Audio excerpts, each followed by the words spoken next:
Waalaikumsalam, Bu. Habis mata pelajaran apa nih kok kelihatannya pada lemas ya? Matematika. Gimana pelajaran matematikanya? Kan? Wow. Jadi panas nih. Kalau dilihat kelihatannya ngantuk ya kalian. Capek. Sekarang kita mata pelajaran apa ini? Indonesia. Apakah bukunya yang di meja sudah bahasa Indonesia semuanya? Sudah, ini Bu, ini saya. Ya, sekarang kita mata pelajaran bahasa Indonesia. Jadi tolong buku-buku yang di mejanya yang nggak bahasa Indonesia bisa dimasukkan ya. Yang masih mengerjakan matematika bisa langsung dimasukkan. Oke, sebelum Ibu mulai, Ibu presentasi terlebih dahulu ada yang tidak masuk. Joko tidak masuk, Bu, sakit. Oh gitu, oke. Ibu panggil aja ya, biar tahu ya. Dinda, Hadir. Nabila, Sakit. Rian, Duduk. Vanilo. Hadir. Oke, jadi yang tidak masuk ada 2 ya anak-anak ya? Ya, Bu. Oke. Oh ya, sebelumnya tadi kita belum berdoa, jadi langsung saja tanpa berlama-lama lagi minta tolong untuk ketua kelasnya bisa dipimpin berdoa ya, Dinda ya, silakan. Berdoa mulai. Berdoa selesai. Oke, minggu sebelumnya kita sudah menyelesaikan materi kita yang baru sebelumnya ya. Kemarin kita belajar tentang teks prosedur. Ada yang masih ingat teks prosedur itu apa? Teks yang berisi langkah-langkah, Bu. Ya benar sekali. Jadi adalah teks yang berisikan langkah-langkah. Nah, pada kali ini kita akan memasuki bab baru. Ada yang sudah tahu? Sebelumnya orang sudah membaca buku. Bab selanjutnya itu tentang apa? Sudah, debat. Sebelumnya terima kasih ya. Ini tadi siapa yang sudah menyiapkan? Saya, Bu. Oke, terima kasih Dinda. Nah, kita hari ini akan belajar teks debat. Ada yang udah tahu teks debat itu apa? Berdebat, Bu. Apa berdebat itu? Bantah-bantahan ya. Bantah-bantahan itu apa bahasa Indonesianya ya? Nggak boleh ya, bantah-bantahan itu apa bahasa mana? Sebelumnya Ibu izin bertanya nih, apakah kalian pernah menyaksikan debat entah itu di televisi atau di rumah kalian, mungkin orang tua kalian atau teman kalian yang saling berdebat? Apakah sudah pernah menyaksikan? Pernah. Ini Oke. Bu, bila suka debat, Bu. Oh gitu. Oke, Ibu izin bertanya kembali. Jadi kalau misal debat sepengetahuan kalian kan seperti adu mulut ya. Nah, apa yang membedakan debat dengan adu mulut biasa? Ada yang udah tahu? Ada topiknya. Ada topiknya, jadi ditentukan ya. Yang kedua, jadi kalau adu mulut biasa ini lebih ke spontan, tapi kalau debat itu ada topik atau mosi yang ditentukan. Oke, selanjutnya sebelum kita masuk ke materi, ini sudah dibahas, kita akan menonton video yang mungkin ini bisa mencairkan otak kalian setelah belajar matematika ya anak-anak ya. Jadi kita tonton bareng aja videonya.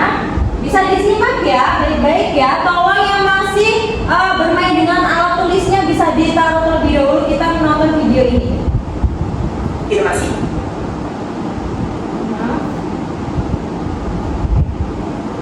Selamat bergabung di kompetisi debat SMA Ruang Raya Jakarta. Debat kali ini yaitu tentang dilema penggunaan plastik antara efisiensi dan kerusakan lingkungan. Telah ada bersama kita 2 kelompok yang akan saling berdebat pada kesempatan kali ini. Di sisi kanan saya ada tim afirmasi dan di sisi kiri saya ada tim oposisi.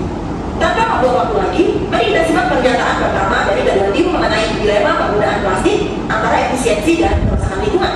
Waktunya hanya 2 menit. Kepada tim afirmasi, dipersilakan. Menurut kami, plastik merupakan material yang praktis, hemat, dan tepat yang telah terbukti memudahkan kita dalam menjalani kehidupan.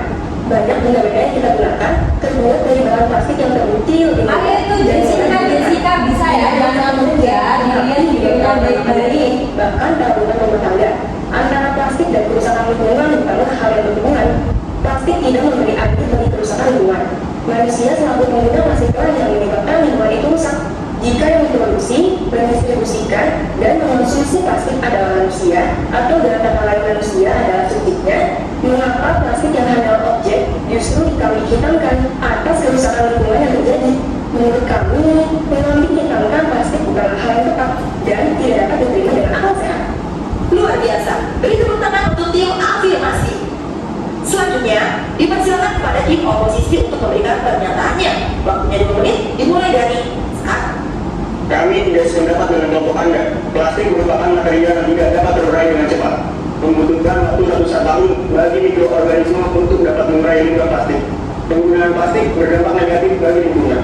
Sebagaimana yang diketahui, plastik yang mulai digunakan sekitar 50 tahun yang silam kini telah menjadi barang yang tidak terpisah. Oke anak-anak, kalian sudah selesai menonton video debat yang baru saja ditayangkan. Ibu guru mau dengar nih, apa refleksi kalian terkait video ini? Apa yang kalian lihat, pendapat kalian tentang debat yang baru saja kalian saksikan? Coba Dinda bisa dijawab. Beradu argumen. Ya, argumennya apa? Tentang apa nih Dinda? Lingkungan. Lingkungan. Oke, seperti itu. Ada yang lain kamu ingin yang kamu ketahui selain itu? Tentang sampah plastik. Sampah plastik. Oke, hanya itu aja. Ada jawaban lain dari yang lainnya? Oke, tidak ada. Jadi kita masuk ke materinya untuk memahami lebih lanjut terkait debat dan juga teks debat. Nah, yang pertama udah dijawab ya, ini apa yang kalian ketahui. Selanjutnya kita masuk ke pengertian teks debat. Jadi teks debat itu adalah teks yang berisikan argumen-argumen atau pendapat yang sudah disajikan, yang sudah disampaikan oleh setiap pihak, yaitu pihak tim afirmasi dan juga tim oposisi. Jadi kalau kita membahas teks debat itu pasti ada debatnya. Nah, debat itu adalah kegiatan yang dilakukan oleh dua tim atau lebih, yaitu tim afirmasi dan atau tim pro dan juga tim oposisi atau tim kontra. Nah, teks itu adalah teks debat itu adalah teks yang menyajikan hasil dari debat itu sendiri, misal mengenai argumennya, hasil akhirnya, kesimpulan dan juga sanggahan ketika debat itu berlangsung. Nah, tujuan dari debat sendiri adalah untuk mempertahankan argumen masing-masing tim. Jadi ada dua tim atau bisa lebih, yaitu afirmasi dan juga oposisi. Setiap tim itu berhak mempertahankan argumennya.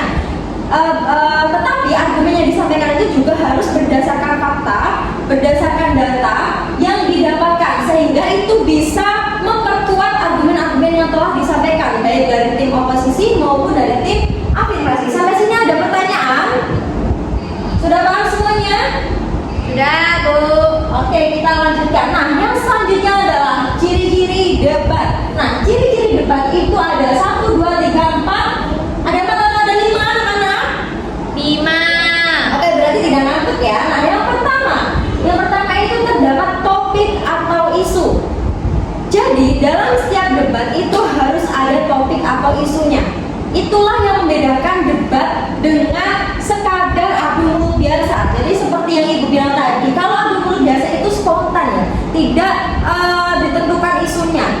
Tapi kalau debat itu ada topik atau isu yang ditentukan. Nah, biasanya kalau dalam debat topik itu disebut dengan mosi. Kemudian yang kedua, Rian, apa yang kedua? Oh, Rian di sini mengantuk. Minta tolong ya teman di sampingnya, coba dibangunkan Riannya. Apa yang kedua itu harus ada terdapat 2 tim. Itu mohon maaf kepotong ya anak-anak. Jadi yang bawahnya terdapat isu itu terdapat 2 tim. Jadi dalam debat itu harus ada minimal 2 tim. Boleh lebih, tapi kalau hanya 1 tim itu namanya bukan debat. 2 tim ini terdiri dari tim afirmasi dan juga tim oposisi. Afirmasi ini adalah tim yang dengan sudut pandang setuju. Yang ini ciri yang selanjutnya terdapat 2 sudut pandang. Terdapat 2 sudut pandang. Yang pertama afirmasi. Afirmasi ini dengan sudut pandang yang setuju atau pro. Kemudian yang kedua tim oposisi dengan sudut pandang yang kontra atau tidak setuju. Nah, selanjutnya setelah sudah ada timnya, sudah ada sudut pandangnya, ciri yang ketiga harus ada argumentasi. Jadi setiap tim berhak menyampaikan argumen-argumen yang sudah mereka dapatkan sesuai masing-masing timnya berdasarkan data dan juga fakta. Jadi argumen yang disampaikan itu juga harus didasarkan fakta dan juga data. Tidak boleh semena-mena sekedar ngomong, tidak ada aturannya. Itu tidak boleh ya dalam debat. Kemudian yang terakhir terdapat pihak penengah. Nah, pihak penengah ini sebenarnya opsional, tidak ada juga tidak apa-apa. Seperti itu. Kemudian untuk selanjutnya kita masuk ke struktur teks debat. Nah, kalau struktur ini adanya di teks debatnya, bukan debatnya, lebih ke penulisan teksnya. Kemudian yang pertama, struktur teks debat yang pertama itu ada pengenalan. Tapi ini juga bisa kalian kaitkan dengan pelaksanaan debat. Yang pertama, ketika debat itu pasti mosinya, kemudian pengenalan timnya, mana yang tim oposisi, mana tim yang afirmasi. Jadi harus saling memperkenalkan diri, identitasnya seperti itu. Kemudian yang kedua, masuk ke penyampaian argumentasi. Nah, setelah disampaikan mosinya, setelah sudah saling mengetahui siapa timnya, bisa langsung memasuki seperti yang kedua, yaitu penyampaian argumentasi. Penyampaian argumentasi ini bisa disampaikan, ini biasanya berdasarkan undian, bisa yang oposisi dulu, bisa yang afirmasi terlebih dahulu. Kemudian yang ketiga itu simpulan. Simpulan ini nanti biasanya ditentukan oleh pihak penilai atau juri, dan yang terakhir itu salam penutup. Kalau ada pengenalan atau pembuka, pasti yang terakhir harus juga ada apa anak-anak? Penutup. Udah sedikit ngantuk ya. Tepuk fokus. Oke. Nah, yang selanjutnya, tentunya dalam debat atau dalam teks debat itu harus ada acuan penulisan kaidah kebahasaannya. Jadi, walaupun kita debat, kita ngomong, kita beradu argumen, itu juga harus berdasarkan aturannya. Jadi ngomongnya juga harus berdasarkan aturan yang ada. Yang pertama, debat atau teks debat itu harus menggunakan bahasa baku. Kita tidak boleh menggunakan bahasa gaul ketika debat, apalagi ketika kita menyampaikan argumen itu harus berdasarkan data dan juga fakta. Nah, biasanya itu juga harus disertai dengan bahasa yang baku. Kalau kita menggunakan bahasa yang baku, siapa yang mendengar debat kita itu juga pasti akan enak dan juga memahami apa yang kita sampaikan. Kemudian yang kedua, menggunakan kata denotatif. Debat tidak boleh menggunakan kata-kata yang bertele-tele atau kata-kata kiasan seperti kita membaca puisi ya anak-anak ya. Jadi penyampaian debat itu harus jelas, harus tepat, dan juga sehingga kalau kita menggunakan kata denotatif dalam debat, pasti yang nyimak pun, yang nonton pun juga akan sampai dengan apa yang kita omong, yang kita sampaikan. Mohon maaf.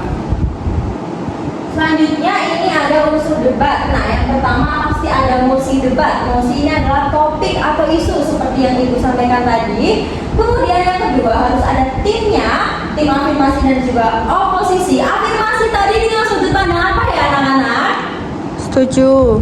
Setuju. Kemudian kalau oposisi berarti Tidak setuju. oke. Kemudian yang terakhir harus ada partisipan. Nah, partisipannya ini yang pertama harus ada jurinya. Sebenarnya ini juga tidak diharuskan atau opsional. Tetapi kalau debatnya ini dalam konteks perlombaan, pasti harus ada juri untuk menilai. Kemudian yang kedua harus ada moderator. Moderatornya ini bisa menjadi tim penengah juga.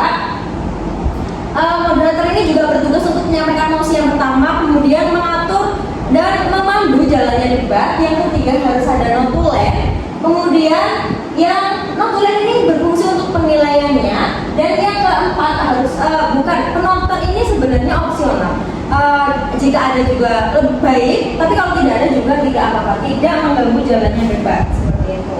Baik anak-anak, penyampaian materi terkait teks debat ini sudah selesai, cukup singkat, padat, dan jelas ya tentunya. Oke, karena materinya sudah selesai, Ibu pengen dengar nih ulasan sedikit ya sebelum kita selesai di penyampaian materi, sebelum kita selesai di mata pelajaran hari ini. Ayo bisa jawab apa yang sudah kalian pahami terkait materi yang Ibu sampaikan tadi. Ayo anak-anak. Apa ciri-ciri debat? Harus ada apanya?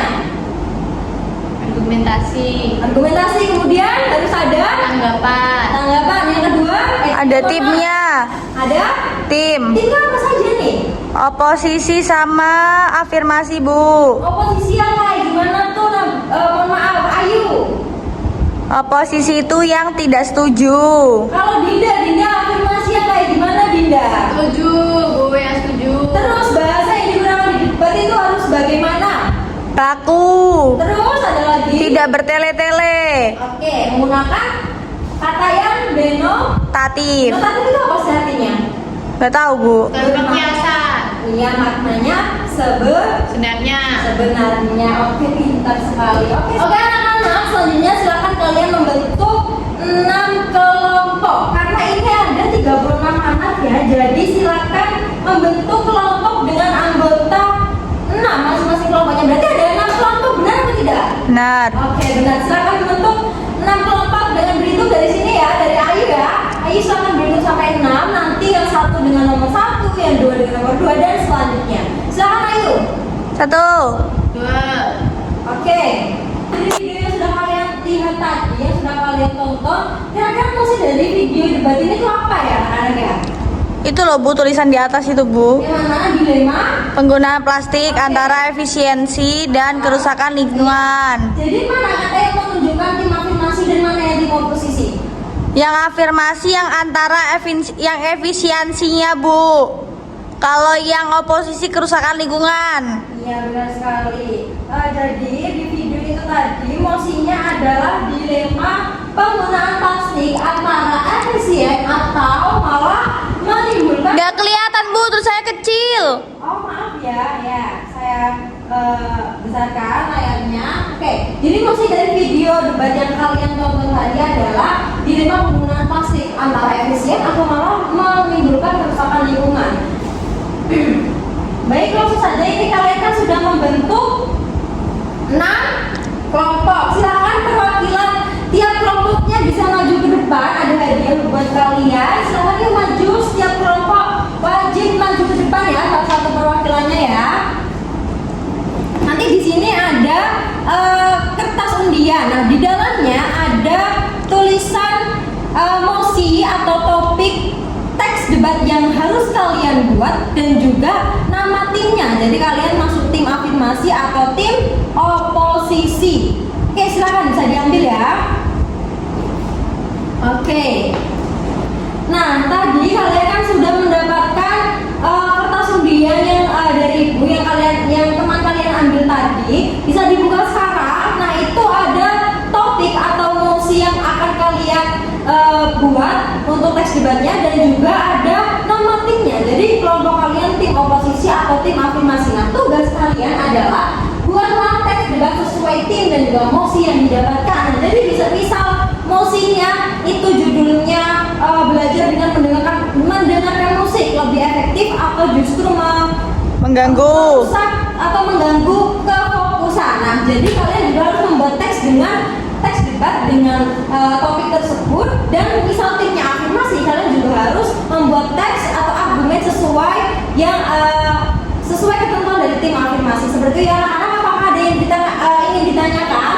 Tidak ada Bu, sudah jelas. Oke, tugasnya bisa dikumpulkan minggu depan dan minggu depan kita praktik debat ya anak-anak ya.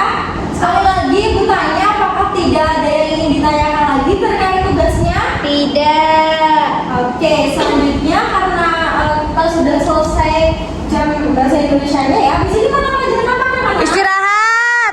Oh iya, sekarang istirahat ya. Oke, mungkin itu saja yang bisa Ibu sampaikan ya. Semoga materi yang Ibu sampaikan bermanfaat. Mohon maaf apabila terdapat salah kata. Jangan lupa minggu depan kita praktik debat sesuai mosi dan juga tim yang didapatkan. Sekian dari Ibu.